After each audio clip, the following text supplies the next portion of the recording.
Baik, Assalamualaikum warahmatullahi wabarakatuh. Saya Elvia Aurel dengan akhiran NIM 01. Di sini saya akan membuat tutorial cara merunning data di aplikasi Smart PLS 3.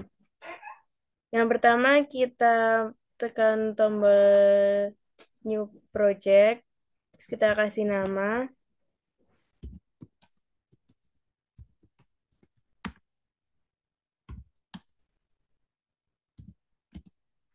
terus kita klik OK. Nah, terus kita tekan double klik to import data untuk memasukkan datanya. Nah, data yang dimasukkan itu harus berupa CSV. Terus kita buka,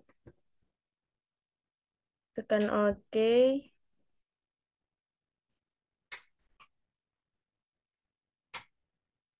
Terus kita tekan double klik to create a model.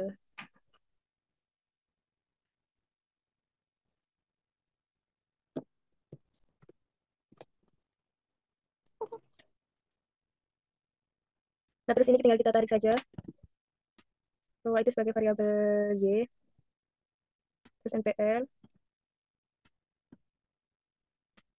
Kita tarik sampai yang variabel terakhir.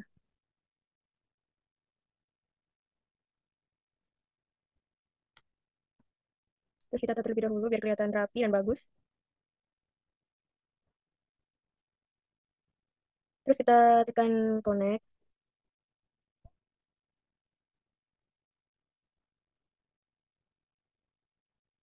Nah, ini sudah. Terus selanjutnya kita tekan item calculate. Terus pilih yang PLS algorithm. Start calculation.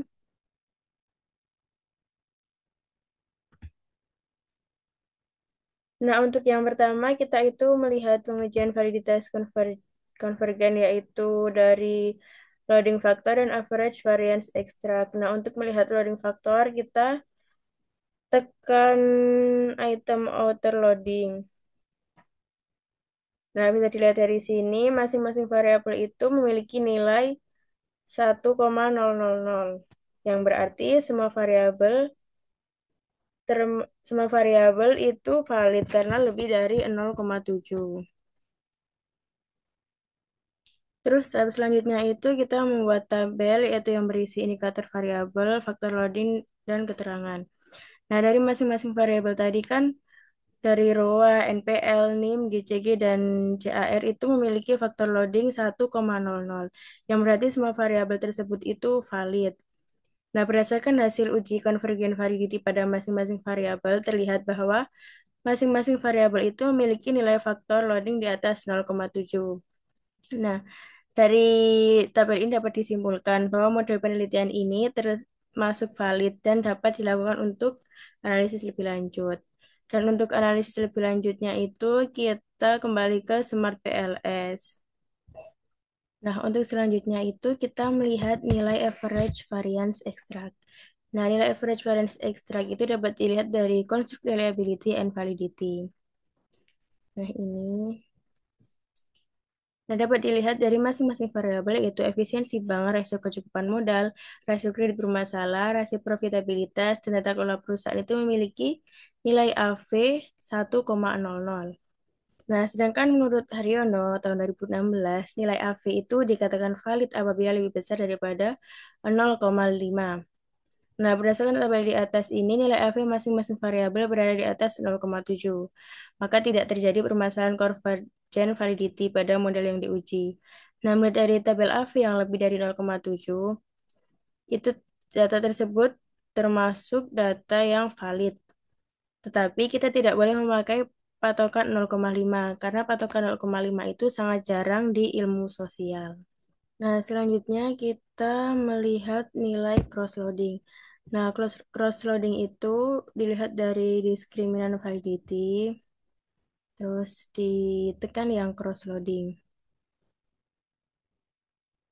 Nah, nilai cross-loading itu, nah berdasarkan hasil uji diskriminan validity menunjukkan bahwa nilai cross-loading pada korelasi indikator tiap variabel memiliki nilai konstruk yang lebih besar dibandingkan nilai konstruk variabel lainnya.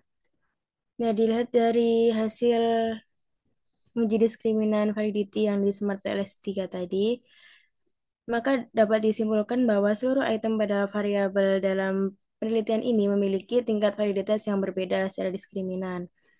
Nah, ini dapat dilihat dari efisiensi bank. Pada efisiensi bank itu memiliki nilai yang lebih tinggi daripada variabel lainnya.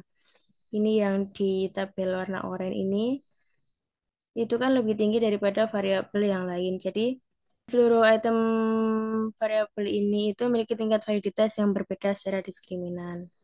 Nah, selanjutnya adalah kita melihat nilai Fornell-Riker criterion. Nah, kita tekan yang ini. Terus dapat dilihat bahwa efisiensi bank pada efisiensi bank ini memiliki nilai variabel yang lebih tinggi daripada efisiensi bank pada rasio kecukupan modal dan lain-lain yang di bawah ini. Nah, dapat dilihat dari tabel ini, berdasarkan hasil uji nilai Forner-Riker criterion pada tabel di atas menunjukkan bahwa validitas diskriminan antar variabel dalam penelitian ini semua nilai diagonal lebih tinggi dibandingkan nilai korelasi non-diagonal, yaitu ini efisiensi bank pada efisiensi bank memiliki nilai yang lebih tinggi daripada efisiensi bank pada rasio kecukupan modal. Begitupun, rasio kecukupan modal pada rasio kecukupan modal memiliki nilai yang lebih tinggi daripada rasio kecukupan modal pada rasio kredit bermasalah. Nah, dari semua tabel ini menunjukkan validitas yang kuat terhadap variabel lain. Dengan demikian, variabel dalam penelitian ini menunjukkan validitas diskriminan yang memadai. Kemudian setelah melihat Warner-Lager, kita melihat laten variabel. Nah, laten variabel ini bertujuan untuk memastikan bahwa setiap konstruk benar-benar berbeda dari konstruk lainnya. Kita ambil yang laten variabel correlation. Nah, menurut teori Hamid dan Anwar tahun 2019, nilai laten variabel correlation itu diikut dari nilai korelasi satu variabel terhadap variabel lainnya. Harus kurang dari nilai kuadrat AV. Nah, nilai AV sendiri itu kan 1,000. Nah, akar kuadrat dari 1,00 itu adalah 1. Nah, berdasarkan tabel ini, nilai korelasi satu variabel terhadap variabel lainnya lebih kecil daripada nilai akar kuadrat AV, atau nilai korelasi dari setiap item variabel terhadap variabel yang diukurnya. Nah, berdasarkan tabel ini, nilai korelasi satu variabel terhadap variabel lainnya lebih kecil daripada nilai akar kuadrat AV atau nilai korelasi dari setiap item variabel terhadap variabel yang diukurnya. Bisa dilihat bahwa nilai korelasi item variabel dengan variabel yang diukurnya masing-masing bernilai 1,000 dan nilai korelasi item variabel dengan variabel lainnya bernilai kurang dari 1,00. Sehingga terjadi multikolinearitas yang memiliki arti bahwa nilai konstruk tidak benar-benar berbeda. Nah, selanjutnya adalah melakukan pengujian reliability yang dilihat dari Cronbach alpha dan composite reliability. Nah, berdasarkan tabel di sini, setiap variabel penelitian yaitu efisiensi bank dan rasio kecukupan modal memiliki nilai Cronbach alpha di atas 0,7 dengan nilai 1,00. Dan composite reliability memiliki nilai 1,00, yang artinya composite reliability memiliki nilai di atas 0,7. Nah, menurut Savitri tahun 2021, setiap variabel yang memiliki nilai di atas 0,7 dapat disimpulkan bahwa setiap variabel tersebut dikatakan reliable. Setelah pengujian reliability, kita melihat model fit, yaitu kita tekan yang ini. Terus kita melihat nilai SRMR di ULS, di G, G-square, dan NFI. Nah, berdasarkan tabel pada aplikasi Smart PLS3 tadi, nilai SRMR memiliki nilai 0,00, yaitu kurang dari 0,1. Nah, menurut Santoso dan Raharjo tahun 2021 dan Wiono tahun 2020, untuk nilai SRMR kurang dari 0,1 menunjukkan model yang cocok, sehingga model ini memiliki model yang cocok atau terjadi model fit. Dengan demikian, penelitian ini dikatakan baik serta memiliki kecocokan antara model dan data. Kemudian dari tabel kedua itu ada nilai di ULS sebesar 0,000. Lebih kecil dari 0,05 menunjukkan bahwa struktur model memiliki penyimpangan yang tidak signifikan dan tidak dapat diterima serta tidak terjadi model fit. Kemudian pada tabel selanjutnya ada nilai di J sebesar 0,000 lebih kecil daripada 0,05, menunjukkan bahwa model tidak memiliki kesesuaian global yang baik dan hubungan dalam model ini tidak menunjukkan perbedaan signifikan dibandingkan dengan data yang sebenarnya. Nah, berdasarkan analisis tersebut tidak terjadi model fit.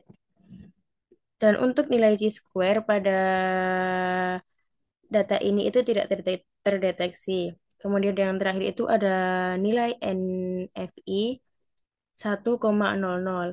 Nah, nilai ini menunjukkan nilai yang sempurna, yaitu 1. Hal ini menunjukkan bahwa model ini memiliki tingkat kesesuaian yang baik karena sempurna, karena memiliki nilai 1,000. Nah, selanjutnya kita melihat key 2, yaitu dari item ini. Terus kita tekan calculate, terus pilih yang PLS predict, terus start calculation. Nah, ini kita tekan yang LV Production Summary. Terus kita lihat angka yang ada di tabel Q2 predik yaitu 0,436 yang artinya menurut Setiaman tahun 2023 dan Savitri tahun 2021, jika nilai Q2 lebih kecil dari 0 sama dengan kurang memiliki predictive relevance dengan kategori 0,02 itu lemah, 0,15 itu moderat, dan 0,35 termasuk kuat.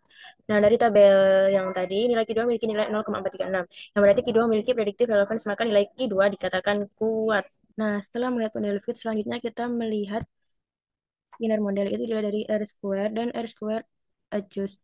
Nah, kita tekan yang ini. Terus kita lihat nilai R square pada rasio profitabilitas memiliki nilai 0,479 dan nilai square adjust memiliki nilai 0,471. Nah, menurut teori Savitri tahun 2021, jika nilai R square 0,7 itu sama dengan kuat, 0,50 sama dengan moderat, dan 0,25 itu lemah. Nah, berdasarkan tabel tadi, nilai R square dan R square adjust memiliki nilai 0,479 dan 0,471. Dapat disimpulkan bahwa pengaruh rasio profitability memiliki pengaruh lemah karena nilainya 0,479 dan 0,471. Nah, setelah melihat R square, kita langsung melihat uji hipotesis atau pengaruh langsung. Nah, kita kembali ke data ini. Terus kita pencet calculate. Terus bootstrapping. Nah, ini start calculation. Nah, untuk melihat pengujian hipotesis atau pengaruh langsung, kita lihat dari path coefficient. Nah, lihat dari tabel p-values. Nah, untuk melihat apakah masing-masing variabel memiliki pengaruh langsung atau tidak, kita lihat dari nilai p-values. Jika nilai p-values kurang dari 0,05, maka variabel tersebut memiliki pengaruh langsung. Nah, pada tabel ini ada satu variabel yang tidak memiliki pengaruh langsung karena memiliki nilai di atas 0,05 atau lebih besar daripada 0,5, yaitu variabel rasio kecukupan modal. Nah, berdasarkan tabel tadi dapat disimpulkan bahwa efisiensi bank memiliki pengaruh langsung terhadap rasio profitabilitas. Maka hal ini dikatakan signifikan. Kemudian rasio kecukupan modal tidak berpengaruh langsung terhadap rasio profitabilitas, maka dikatakan tidak signifikan karena memiliki nilai di atas 0,05. Kemudian rasio kredit bermasalah memiliki pengaruh langsung terhadap rasio profitabilitas, maka hal ini dikatakan signifikan. Dan yang terakhir, tata kelola perusahaan berpengaruh langsung terhadap rasio profitabilitas dan hal ini juga dikatakan signifikan. Kemudian setelah melihat values, kita melihat tes statistik. Nah, berdasarkan nilai tes statistik yang memiliki nilai di atas 1,651. Nah, nilai ini itu dilihat dari tabel yaitu jumlah variabel dikurangi 2 karena ini itu Thailand ya sama dengan 238 yang memiliki nilai 1,651. Yang berarti semua variabel di atas signifikan kecuali variabel rasio kecukupan modal yang memiliki nilai 1,136 yang berarti H1, H2, H3 diterima dan H4 ditolak. Sudah cukup itu saja tutorial dari saya. Jika ada salah kata, mohon dimaafkan. Wassalamualaikum warahmatullahi wabarakatuh.